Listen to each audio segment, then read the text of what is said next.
Now we'll get to WrestleMania 19. That's another WrestleMania that I could live without. But, well, I don't know, 2017, Matt. Let's see if that still holds up true. Here we go.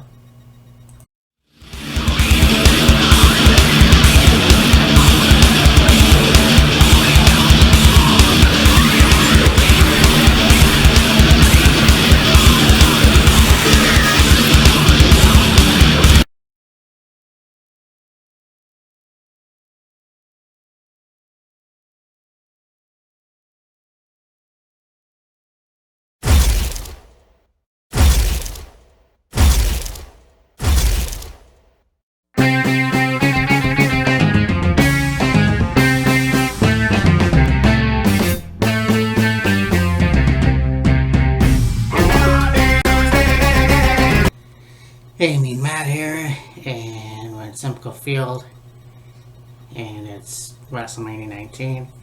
This show, now I said this in the two reviews I did do, that it was an outdoor event, and it kind of wasn't at the same time, but yeah, it was really hard to explain that, but I think this show was one of those shows where it was pretty cool at the same time.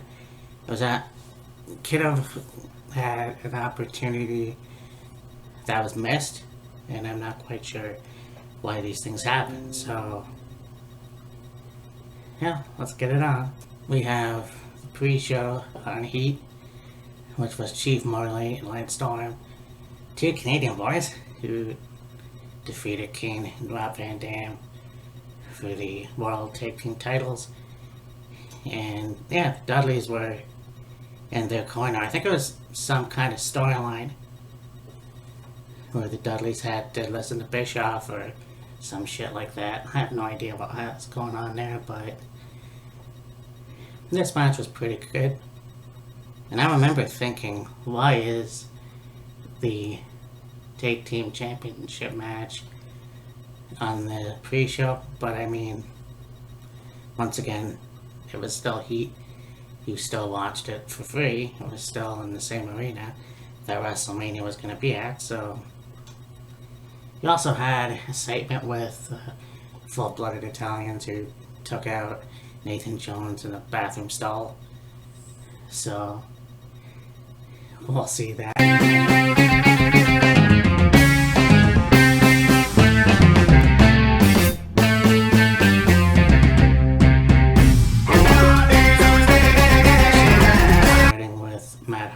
Along with Shannon Moore, and they came out for the Cruiserweight Championship, defeating Rey Mysterio, and I was again disappointed.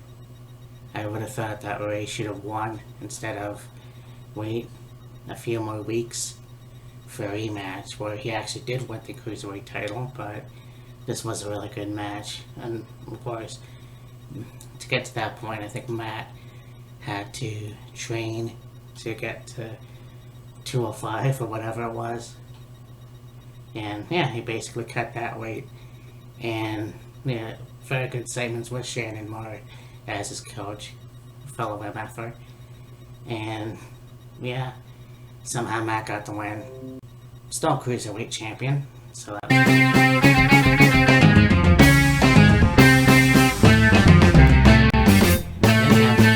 match. It was supposed to be Undertaker and Nathan Jones versus Big Show and A-Train, but as I mentioned, Nathan Jones got taken out on Heat, and this was actually a really good match. Undertaker did get beat up, obviously, and that may be the Big Show and A-Train would get the win, but halfway through, Nathan Jones came out in the LA roundhouse kick to both guys, and yeah, it finished off as a tag team match, but Undertaker got the win. It's worth mentioning too that Limp Bizkit, who had their WrestleMania theme song from one of their hits, Crack Addict, did the Rollin', which was Undertaker theme song right after Kid Rock's American Badass, so to speak. So they performed that. When, as much as I wasn't a fan of, well, a huge fan anyways, of Limp Bizkit,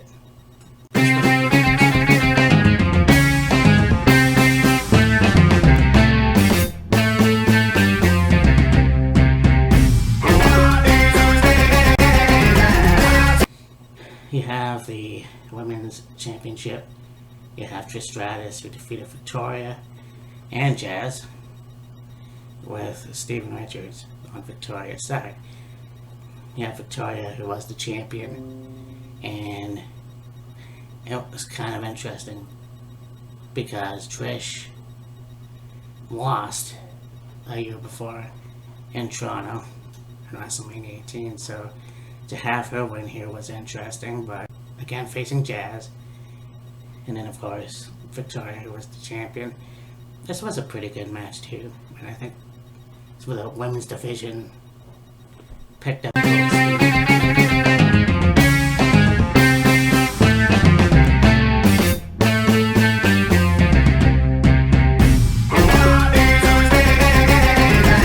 Triple threat for the WWE tag team titles.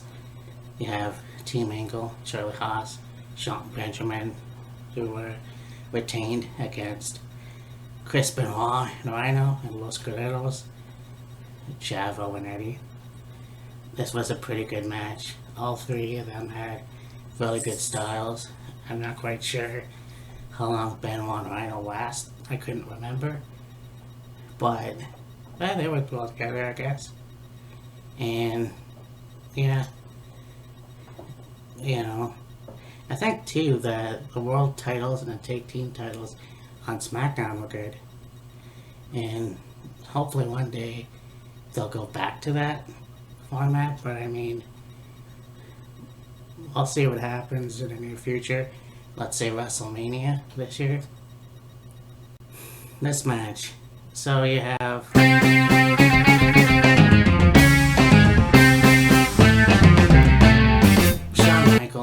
coming back at SummerSlam, beating Triple H. Fairly good match. Chris Jericho, who was obviously a huge fan of Shawn Michaels, always dressing up as the Rockers type gimmick or whatever. And so it was like, okay, we're gonna have this match. And funny because you see Chris Jericho on the Broken Skull Sessions, and he says that he had, well, the last half of the match when he met with Shawn Michaels in the hotel, Shawn had written the first part. So it's like very cool how that worked.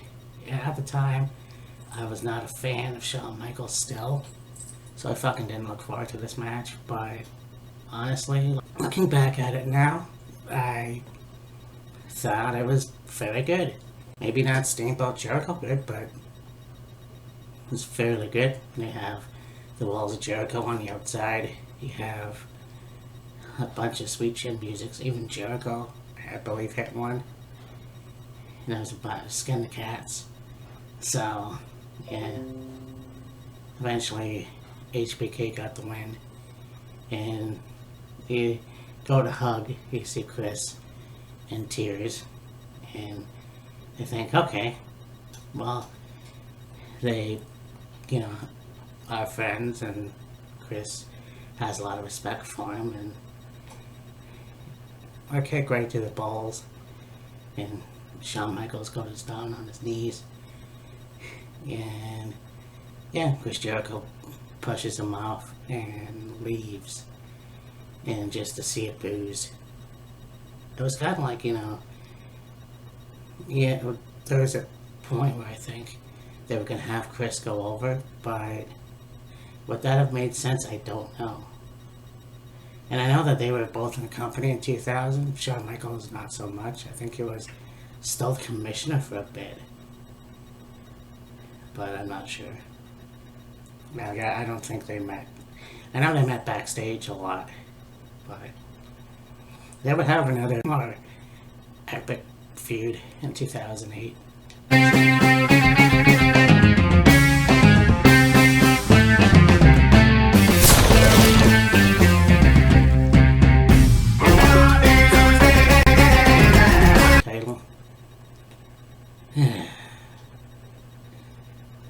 Triple H and Booker T,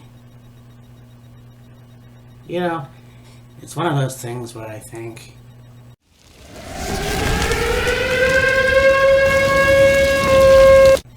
the lead up to this was Triple H basically cutting him down, being the rich snob.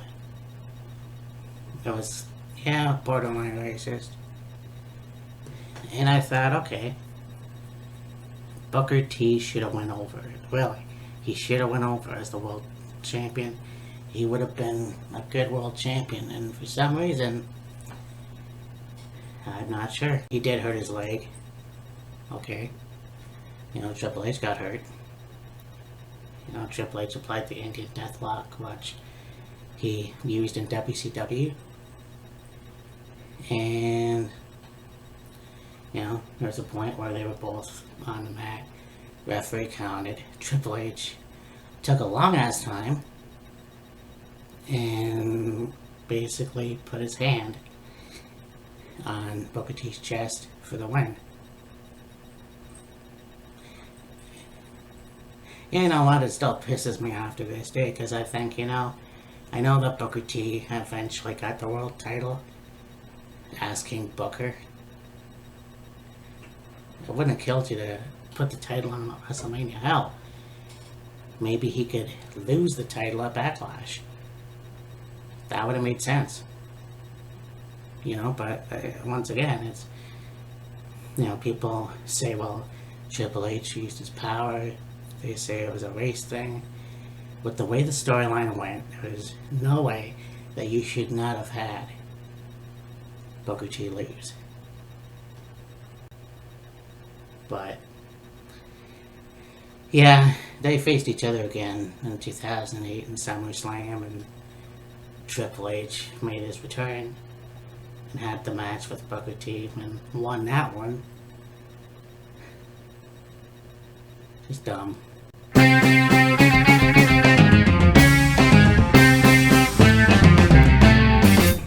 Have a street fight, Hulk Hogan and Mr. McMahon. If Hogan lost, he would have had to retire.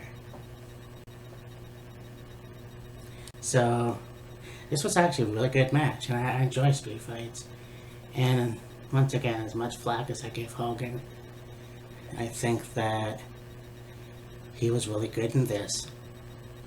You know, it was bloody, it was brutal. You know, McMahon got all bloodied up and he was outside the ring. You could see him peering up his eyes with that grin in the crimson mask.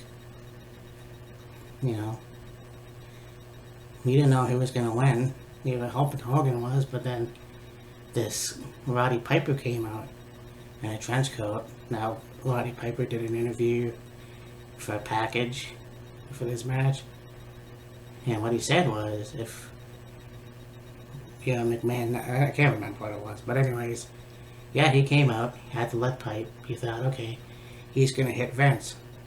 But he turns around and hits Hogan, because, I mean, they had a feud in WWE and WCW, so it's just crazy. But yeah, Hulk Hogan actually did end up going over, and, you know, there's a point where Hogan leaves, Shane McMahon comes out and looks at his dad in crimson mask. Vince just looks at him and does this man bird. So, yeah, you know, this was a good match, and I think with the history of WWF and Hulk Hogan and the steroid trial, you know, it was going to happen eventually when he came back to WWE. Better than a fucking Mr. America gimmick.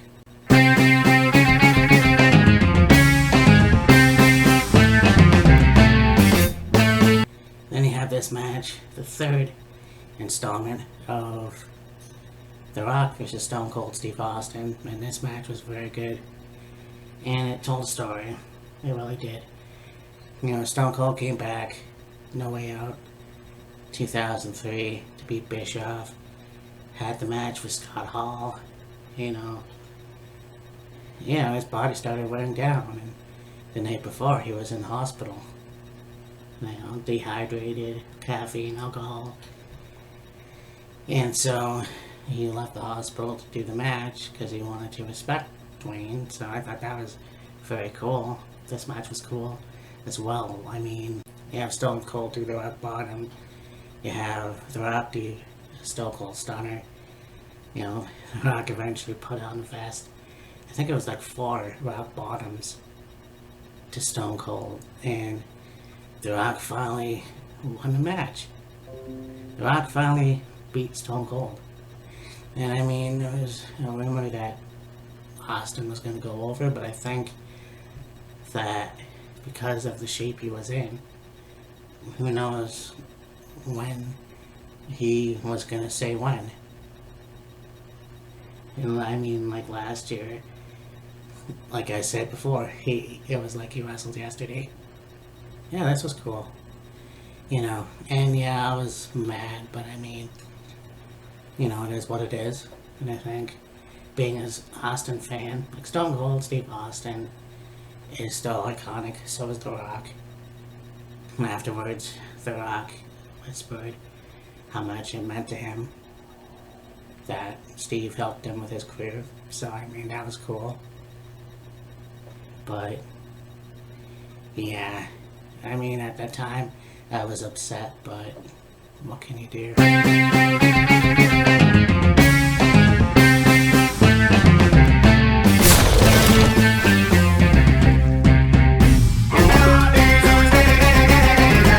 the WWE title, Brock Lesnar versus Kurt Angle.